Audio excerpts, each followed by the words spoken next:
What's up, everybody? I'm Automatic Jack. This is my cat. Hello, cat. And we are here for a little bit more ranked gameplay in the Horus Heresy Legions. I've been playing Sanguinius for the past couple videos. I've been kind of underwhelmed by his performance, or rather my performance with him in ranked. So if we could get some good action going with Sanguinius, we'll try sticking with that. If not, the road to 3K may be taken back over by Korvax's Utterblight. Let me know in the comments if you have a preference one way or the other as to which warlord you see. But for right now, let's see if we can get Sango to do some work for us against Kyrus here.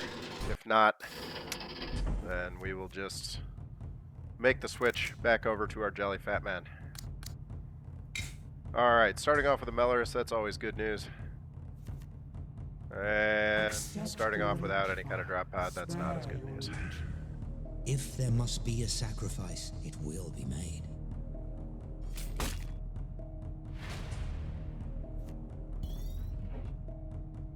Alright, so she can get warp rifts out. We don't really want to be throwing anything out there that will allow for warp rifting, as that would be an issue. Then our counterattack kind of does not help us here, because that just gives her more opportunity for some battle honored warp rifts, and warp rifts are the last thing we need. All right, so as much as we would love to go for the Matadus right off the bat, I think we're going to Bale's Fire. In fact, I'm sure we are going to Bale's Fire. Take this down, buff these boys, get rid of that, do a little extra damage, and return to the status quo. So, not really any wins or losses there. I don't love Kyrus as a Ruinstorm Warlord, but I guess we'll see how she goes. All right, so we'll get the Janus out here to see if we can get that landing stun. I would ordinarily leave Cat. My God, you are not helping me, buddy. Oh, okay. I would ordinarily leave the Melorus on the board to give her more to hit, but I really don't want that Warp Rift coming out and messing with me.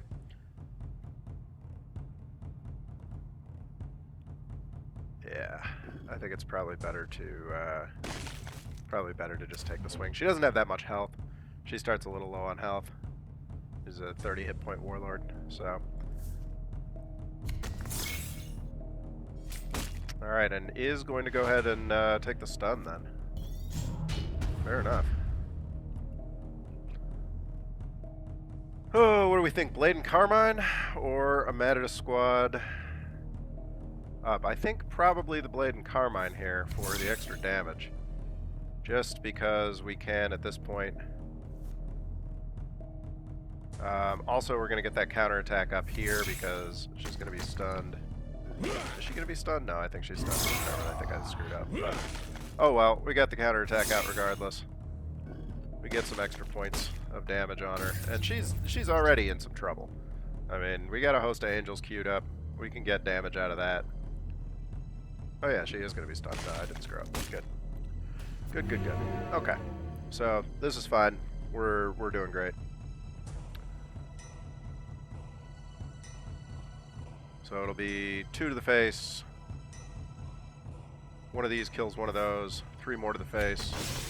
Yeah, the Demon Chosen is... Oh, it actually gets the... does actually get the opportunity there.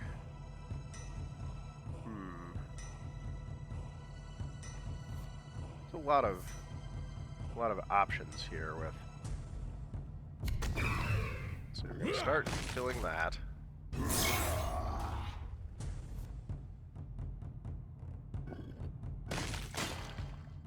Breathe there. There. Answers in the comments. That was probably not the ideal as far as how I could have done this. There probably could have been much more damage. In fact, I probably had lethal just by sacrificing everything. Yeah, I think I had lethal by sacrificing everything and did not pay attention. Okay, well, that's what happens. But I had the lethal regardless. That's a tricky Blood Angels mix-up there. All right. Let's take a look at our challenge. Destroy troops with your warlord. Okay, well, Sango's okay for that. Not great. Not terrible.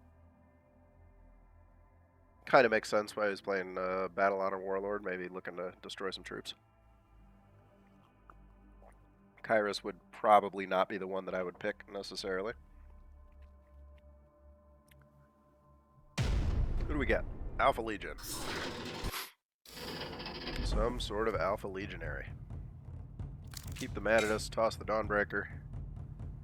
We're going first, so no counters to worry about here.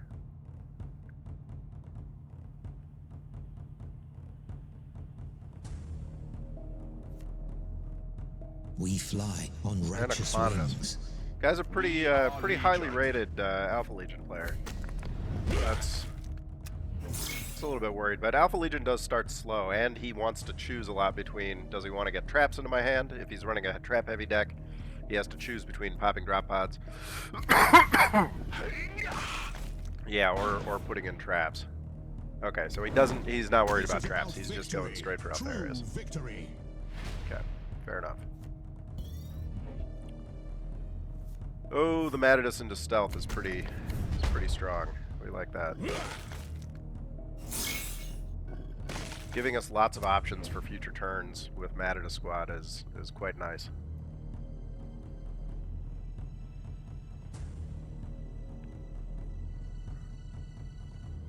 Based on this, I am guessing that he's running a lot of stun. Okay, burns an informant network to get the stealth off that. Takes down the... Okay, well.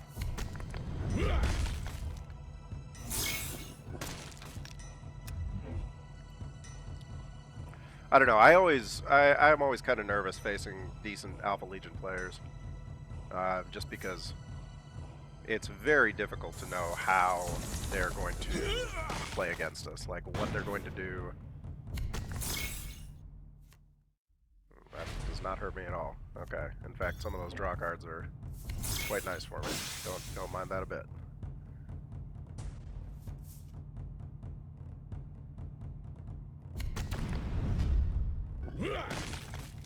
There's an enemy troop killed with my warlords. Oh! Alright, he did not want a piece. Yeah, I'm not sure what the deck was going for there. Not sure what his theme was. It was kind of hard to tell. Take a look at our mission crate. Hold your tongue. Then we get a ticket. Alright, always love a ticket. Ticket's a crate. Ticket is a free crate. Little is known about Alpharius. That tracks with what we saw in that last game. Little is known about what Alpharius was planning. Oh, and it's another Alpha Legion. I don't think it's the same guy. Jorge Abuela.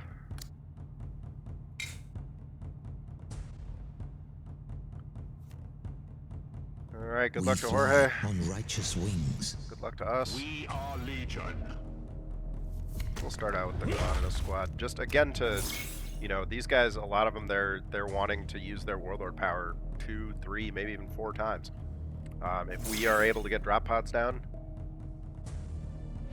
yeah. See, he has to lets a Colonnadus squad drop, which that's a pretty rough start.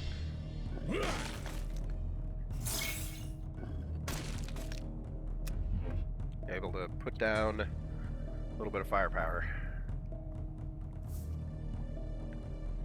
Exodus. Exodus in position. Okay, and he gets a Watchers. We are very low on our...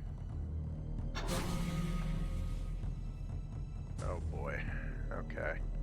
Yeah, we're actually just going to tap here. We are low on anti-stealth. We are low on anti-stealth. The amount of stealth that is in decks these days is significant. One of the reasons that I was really seriously considering Corbacks, because Corbs is a pretty brutal anti-stealth warlord.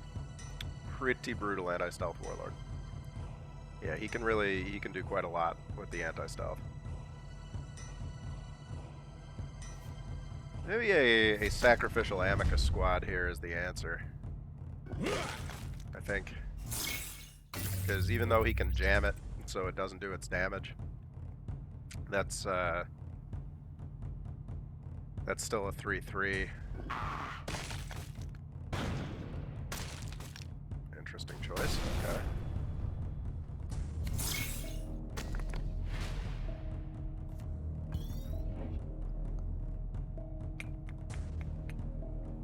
Don't have quite enough for what we were looking at here.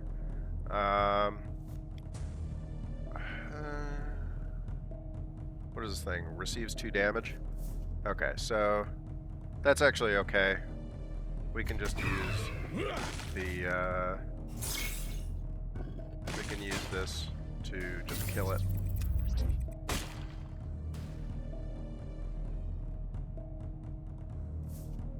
Which is basically an even trade. Now he's got his 8/7 here. And this is a little bit more concerning, although we can Sanguinary Guard it right out of here. And in fact, I think Sanguinary Guard is the answer, because he's going to jam it almost certainly. Although he may just, I mean, he may elect to snipe it. He may, if he snipes it, he snipes it. I mean, it is what it is.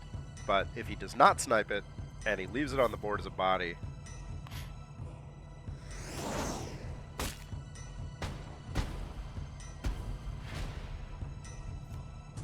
yeah, okay. That's not great for us. It is not great. We'll get this down, and we'll get the Furvius down. But where for the Furvius? I think maybe the Furvius goes over here, because it's more likely that he is going to try to get rid of the Sanguinary Guard. And this way he draws a card. Now, we probably should have gone with Angel's Tears there. Getting the 3 might have killed this, but then again, leaving this on the board is maybe okay as Crimson Spectre bait. That's another 2 health. Okay, that's fine. Just stuns, draws me a card. And then does he snipe the drop pod? Does he reveal? What does he do? Just hits. Okay.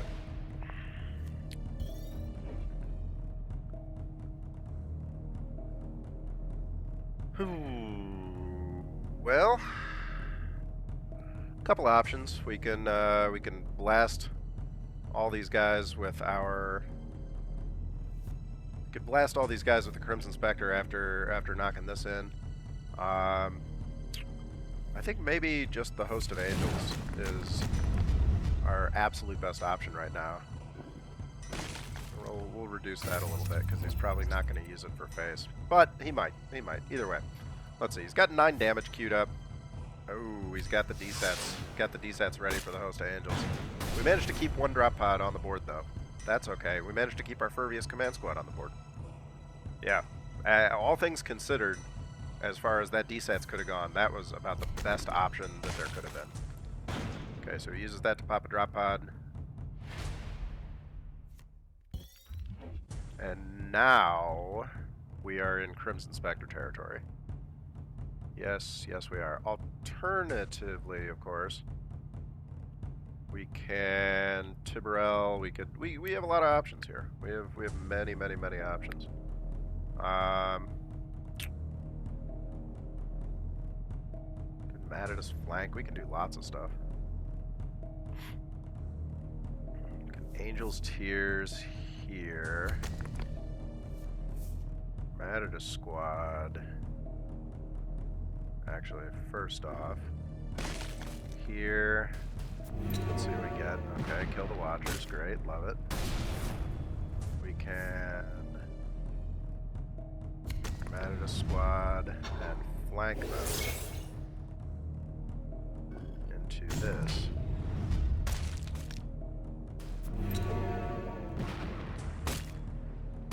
Which gives us a little more damage.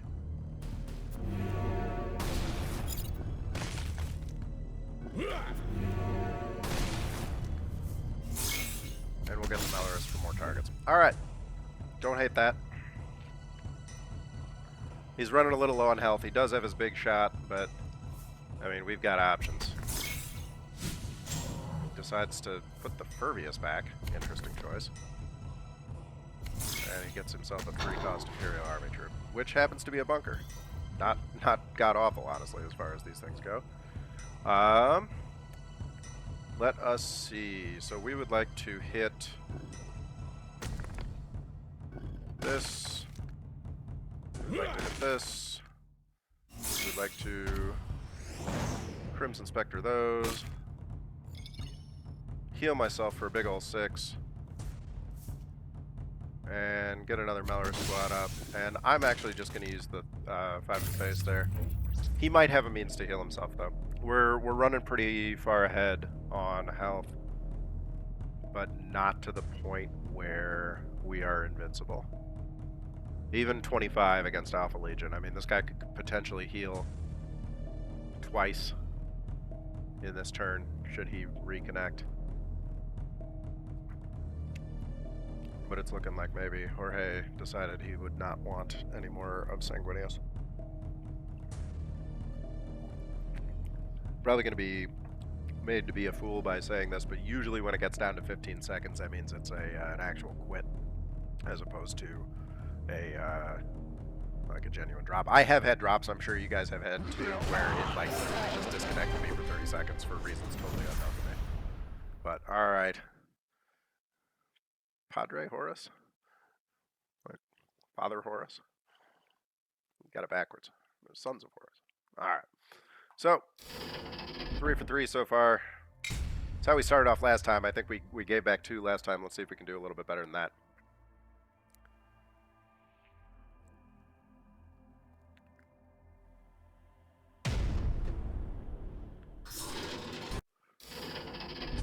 Here's Saul. Pretty big Saul.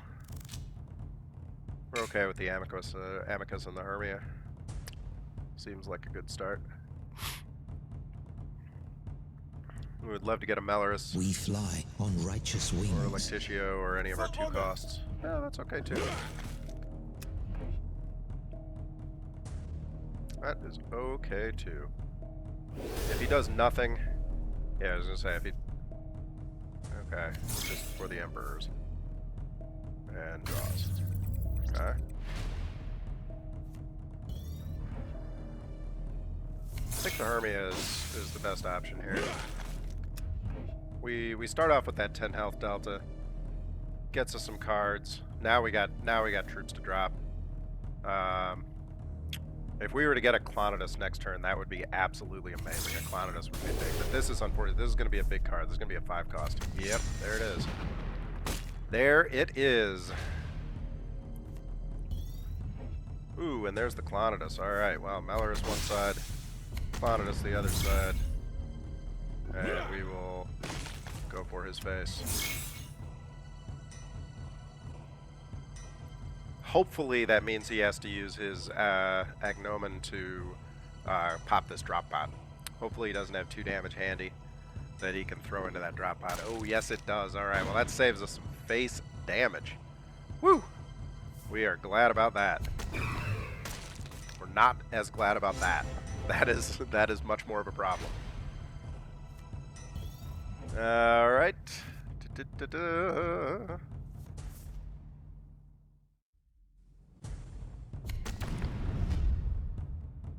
Oh, we don't want to take 7 damage to the face, do we? No, we don't. No, we don't. But we can trade a little bit there. Just trying to preserve a little bit of life. We would really prefer not to leave a 5-2 with battle honor on the board on top of taking 7 to the face to get rid of this tank. Emperor's Children are dangerous guys. We see Fulgrim almost always in the top like top 2 or 3 of played warlords. Oof, that is painful. And we're still not going to be able to get that. Okay, well we can get some bigger drop pods down. Yikes! Saul's a dangerous opponent. What do you think, Cat? He doesn't think a damn thing. Well, I mean, I'm sure he has lots of thoughts, but He does not care one way or the other about Salt Tarvins. We have been able to distract that tank a fair amount. That's something.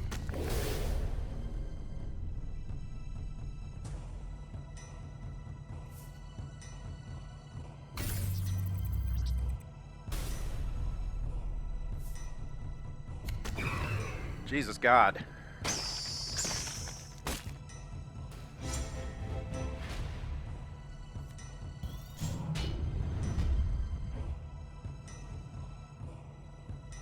Well, I think it's the Sanguinaries to get rid of the big boy. It is really our option here. And, I mean, the Hall of Rights, getting rid of that and keeping the Matador squad on the board. It seems maybe crazy to leave that 7 damage, but my hope is he just trades it off into the Sanguinaries. As much as I don't want to lose them, I mean, they do get some value. They kill off, you know, a couple troops, but this thing has just been insanely valuable. Insanely valuable. That is such a good troop for Emperor's Children. One of their absolute mainstay troops. I mean, a 7/5 body coming out almost always comes out early. Hey, there it was. Look at that. We need a Spear of Telesto like nobody's business. We need a Spear of Telesto so badly. I will pay the full 6 for it. I do not care. If we do not get that spear, we're going to be in very serious trouble here. This guy is just... Oh boy. Oh boy, oh boy, oh boy. I think the best we've got here is the Matadus and the Tiberel. And I'm not loving it.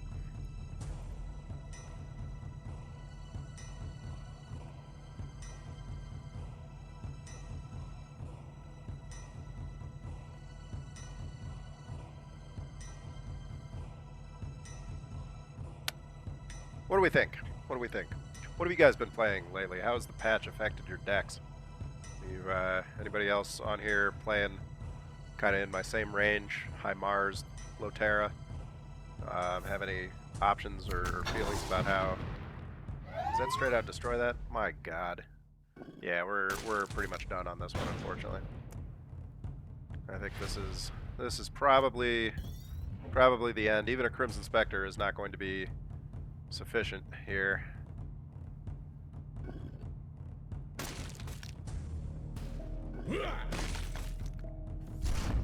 Yeah, even beautiful Crimson Spectre doesn't do enough for us. It's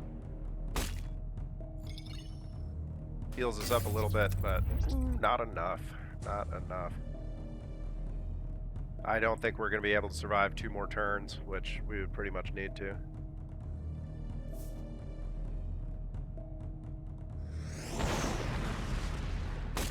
Especially not with that. He doesn't even need a card that costs less. Okay, well, he's got his fast speeder. Yeah, he has a pretty tuned up Emperor's Children deck. I wonder if I had Salt. I could maybe put together something like that. That looked like a very, very strong deck. All right, let's take a look at one more battle here. Battle number 5 against Loken. We don't do very well against fast decks like this, but who knows? There's the spear we needed last time. Could not draw our removal when we needed it.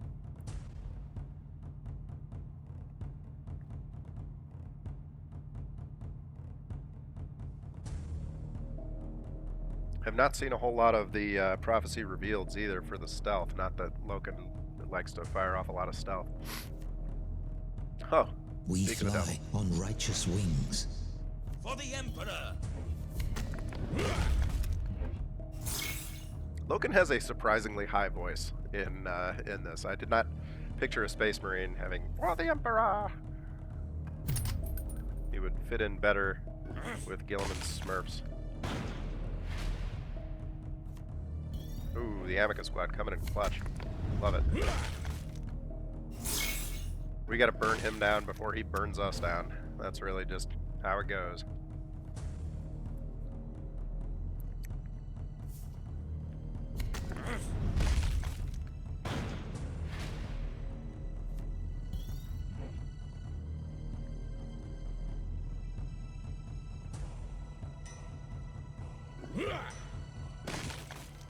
Remember, we do not need to hit their drop pods. The urge to hit drop pods is pretty strong. Play enough Blood Angels and you start to see drop pods being on the board as a an ever-present threat. Sons of Horus has lots of drop pods though, and they don't really change anything. He gets a Cat Arc squad out. That's threatening. Definitely threatening.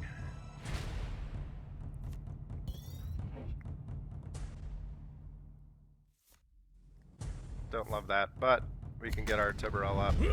And right now, I mean, we're kind of just stalling for time until we get into the 7 range. We got 2 turns to go. We need the combined power of our tons of Clonida squads and our Sanguinary Guard. I love the art on both of these cards, by the way. Do you guys have a vote? You see me shamelessly begging for comments as far as... Oh, uh-oh. Oh, and he stuns it. Oh, God. Okay, no good. No good. And he's going to be able to get that guy right off unless we get that spear. Ooh, we need that spear badly. That is not the spear. Oh, that's almost as good, though. That is almost as good. Okay, we will stealth up our boy. We'll go ahead and ping these. And we will go ahead and take that off while we can. Yeah. That was definitely an escape for old Moratat Tiburel. I can beat you any day. He apparently... Oh, no, it wasn't an escape. What am I thinking? Oh, I'm a genius. I'm a genius. I'm a smart man. Oh, good God. Smart man.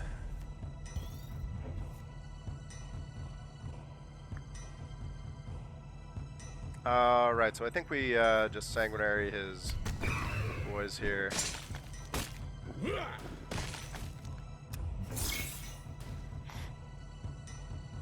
Oh man, not a very bright move on my part, blowing that stealth like that. Yikes. Okay, he outflanks that. Not shocking, and then he hits power. Okay, still okay. We can recapture some tempo here with a big ol' Ghost of Angels. And I'm not going to hit him. Loken has a very high lethal range. Loken has a lethal range that can be devastating if... Okay, well... Oh, not lucky for that. Really not too lucky for that. Okay.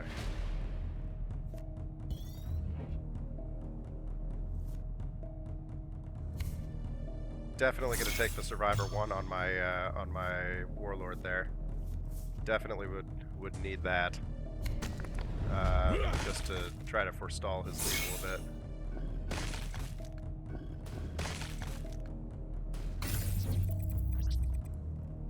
bit. And he cannot hit me, but he can still drop big nasties on me. I don't remember how much the Vengeful Spirit is. If it's 7 energy and he has it, we're screwed.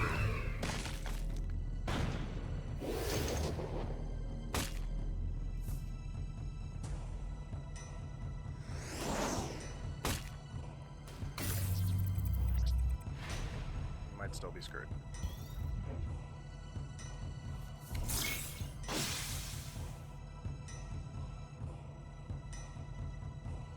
Question is, do we Spear of Telesto I think we do. Spear of Telesto a 3/3 just to get him down there. So now he has to do 6 damage to us, but that if he has the Vengeful Spirit, it's enough. I screwed up with that Cat Arc squad. That probably cost us.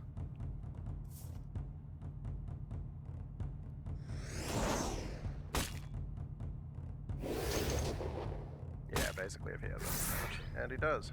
No, he does not. Oh, it's a draw. Okay, it's a draw. Well, fair enough. We'll take the draw.